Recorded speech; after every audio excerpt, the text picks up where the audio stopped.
A former health minister in the John Mahama administration is challenging the vice president, Dr. Mahamudu Bawumia's claim that some contracts for district hospitals awarded by the previous administration were overpriced. The vice president, at a procurement conference in Accra, said the economic management team he chairs discovered that whilst the African Development Bank is constructing a 150-bed capacity hospital at only $1.3 million, the nation is spending some $25 million on a 60-bed facility. At a recent meeting of the economic management team, which the senior minister referenced just a few minutes ago, it emerged that Ghana constructs 60 to 80 bed district hospitals for $25 million. 60 to 80 bed district hospitals for $25 million. That day, even though I don't speak Fanti, I had to say Ebe. Today, you will hear the African Development Bank constructed a 150-bed hospital in Accra a few years ago for 5.76 million Ghana cedis, or the equivalent of about $1.3 million, which was without equipment. But you're talking of a 150-bed hospital constructed around $1.3 million. And even if we have to equip this for $1 or $2 million, the total cost would be some $3 million. So how come we are building 60 to 80 bed hospitals for $25 million? And this figure, the Minister of Finance will know, this $25 million figure does not include the tax exemptions that we are giving for bringing in equipment for these hospitals. That is an additional cost to the budget. It is therefore imperative that at the same time as we are seeking suitable investment opportunities to meet the infrastructure gap, the government takes steps to ensure cost-efficient program design and delivery to reduce financial wastage and protect the public purse. Ladies and gentlemen, it is in this respect that the government, under the leadership of His Excellency President Nana Addo Dankwa Akufo-Addo, has committed to seeking the investment required for the construction of roads, schools, and hospitals, and at the same time maximizing the efficiency of existing expenditure on these infrastructures to ensure value for money. But he got a swift response as former health minister under the John Mahama administration, Alex Segbefia, explains the basis for the comparison being wrong. He told Evans Mensah on Joy FM the NPP MPs who sat through the approval by Parliament would also have been complicit if indeed the contracts were overpriced. I'm at a loss as to how I'm supposed to deal with this comparison. One, with the little knowledge I have, as I've said many a time, if I go and I want to buy a vehicle, if the engine is 1.6 engine and the engine on the same vehicle is 2.3 liters and one is 1.6, I can bet my bottom dollar that the price will never be the same. So what is under the hood, or what is actually within the item you are buying, or what items you are getting, would depend or would change the price of the contract completely. So you may be comparing apples with oranges. In other words, they are all fruits, but they're actually very different. So without looking at the contract which he's referring to in the ADB, to decide what was going into that hospital, and then looking at the contract that we had signed as a government, how do you make a genuine and a fair comparison of what you are actually paying for? So I think that without getting the details of both contracts, it's something that politicians commonly do, but I think it is not the right way to go, especially at the level of the vice presidency. It is important that you get a little bit more detail of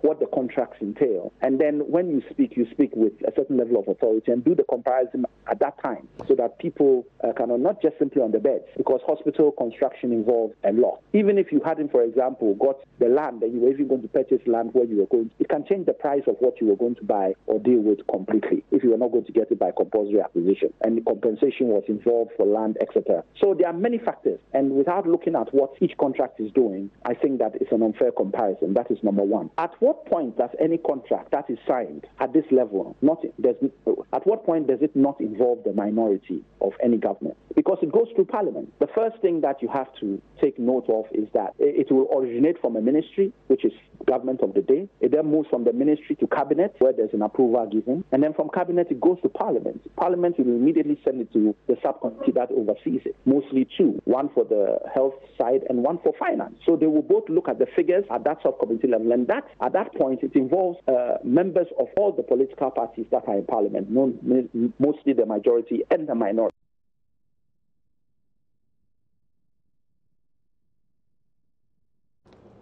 Meanwhile, the Ghana Health Service is assuring that all abandoned government health facilities will be completed by the close of the year.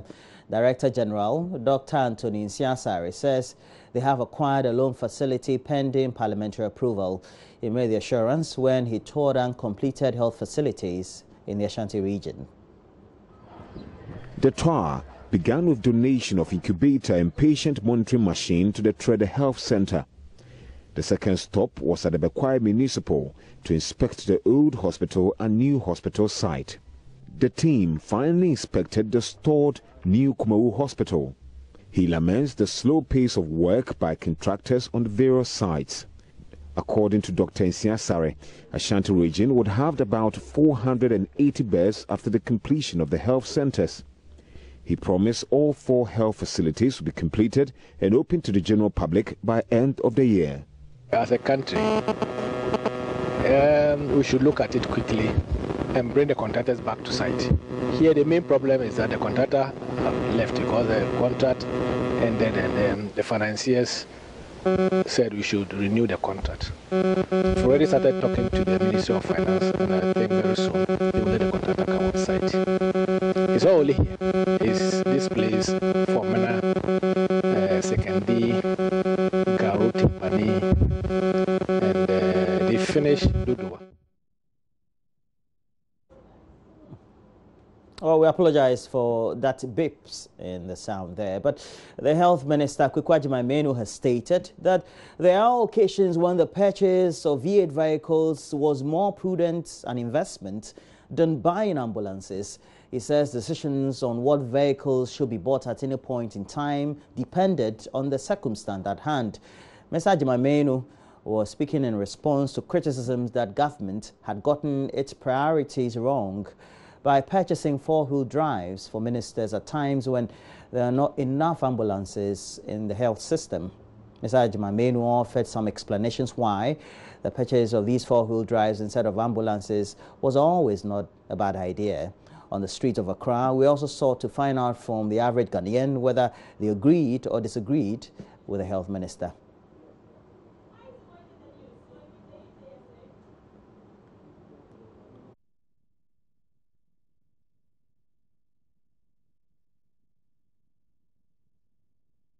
Not a single vehicle, new one, has been procured for any director, minister, nobody in the ministry or any of its agencies since I joined in that ministry.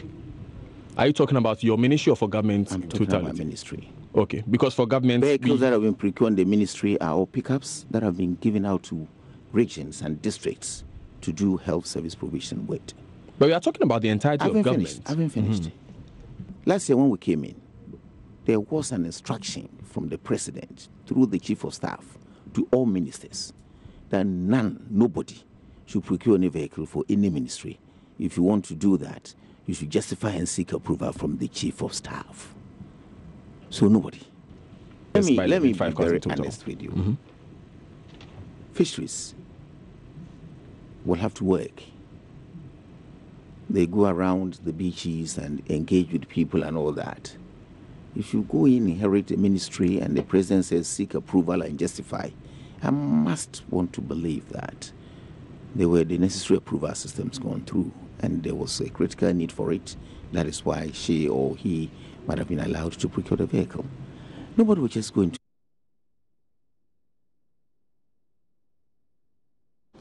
Officials of the Ghana AIDS Commission are optimistic the setup of the Ghana AIDS Fund would ultimately address the resource challenges of the Commission.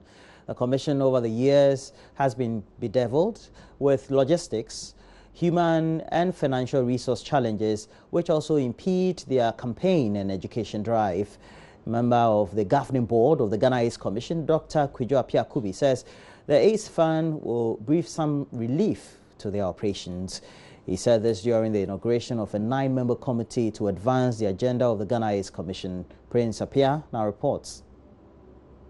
Ashanti Regional Minister Simon Osei-Mensah leads the 9-member team that constitutes the Ashanti Regional Committee of the Ghana AIDS Commission.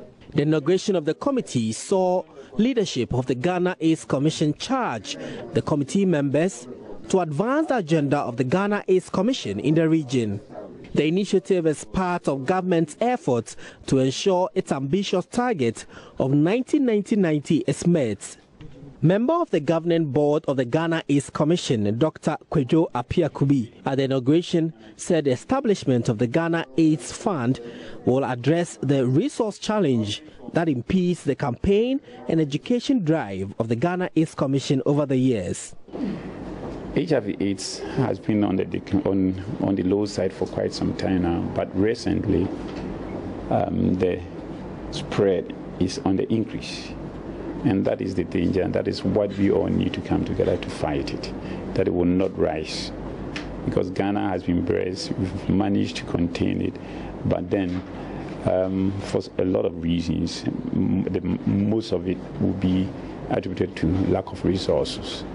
We are having financial challenges, and as such, we are unable to do most of the things that we used to do. And that is why Nana Addo has created the AIDS Fund, and has also gone on a revenue mobilization drive. And we believe that at the end of it all, with the inauguration of the Regional AIDS Committee, they will all contribute to reverse the rising trend. The target stipulates that by 2020, 90% of all people living with HIV will know their HIV status. And 90% of all people with diagnosed HIV infection will receive sustained antiretroviral therapy. And 90% of all people receiving antiretroviral therapy will have viral suppression.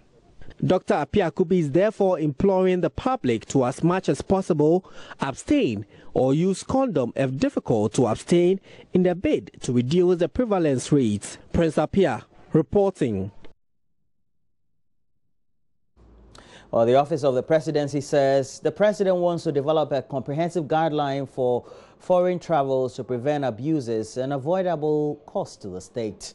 Well, the Minister of Foreign Affairs and Regional Integration is also expected from or to be exempted from a ban following a statement issued by the Chief of Staff. And the Deputy Chief of Staff, Samuel Abujinapo, has been offering further reasons for the ban. The President thinks that it's about time we standardize the modalities or framework within which government officials travel out of our country. And therefore, he's put a temporary ban on foreign travels by ministers, deputy ministers, MMDCs, and head of government agencies, with a view of giving us the space to formulate this modality to regulate foreign travels by government officials. Well, his hope is that when that is done, it will, one, certainly save cost if we were to minimize foreign travels by government officials, given the framework within which these travels will be embarked upon. Two, it will also result in having government officials in the jurisdiction to embark on the all-important domestic work of government business.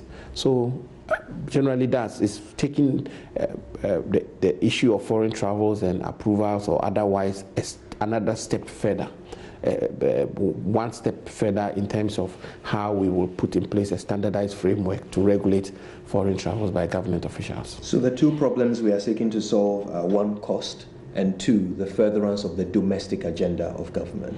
Those are the benefits that we hope to achieve for the Ghanaian people with this sort of arrangement. And this is not something that can be done without banning them temporarily. I mean, can they not go about their business while you make these assessments? Well, so the whole idea is that when you put a ban, and once the ban will be lifted with the birth of these modalities, right? So when the ban is lifted, we all will be fully appraised of the framework within which travels can be embarked upon. I'll give you an example. For the past year and a half, for instance, the president has insisted that all ministers attend cabinet meetings. And as you may be aware, President Akufo-Addo has been exceptional when it comes to cabinet meetings. He's held cabinet meetings every fortnight since he came into office. And he takes cabinet very seriously, and therefore insists that all ministers should attend cabinet. So as a matter of general rule, the chief of staff will normally disallow any request for travel if that request or that travel will coincide with a cabinet date, for instance. Conferences, government of Ghana and the people of Ghana are represented at numerous conferences across the world. The question as to, number one, what conference should we participate in? Two, if we were to participate in a conference, what sort of representation should we have at a conference? Should it be a ministerial representation or a deputy ministerial representation or a director from the ministry or a head of an agency? All of these questions which do not have a definitive answer to, these modalities will seek to answer all these questions. So it will achieve also two matters of certainty. One, the members of government will be fully aware of the sort of travels which will be encouraged. And the chief of staff will also have a framework within which he will exercise their discretion. That's it for the latest roundup of news. We have more news. We'll be reviewing the newspapers. We'll also look at what the stories are front back pages. And then also we'll look at myjoyline.com, the other news portals we have around. Mamavi, a couple of them around. Yeah, we do. There's a bold headline in the Daily Graphic newspaper. What does it Story say? started unfolding. Yes, the government has breached Petroleum Act. That's according to PIAC. But PIAC has made lots of revelations. Really, we have done nothing about them. Well, so we'll look at all those stories. But remember, we're bringing to you all the run-up from the World Cup that is taking place in Russia. It's called Russia 2018. And Benedict also and the rest of the team will be here. We'll talk a little bit about what the surprises have been. Why Ronaldo also decided to follow Messi and miss a penalty and all that. Really? All right, stay with us. When we come back, Kojo Yangsing joins us as we review the papers and touch base with what's making news online as well. Do stay on.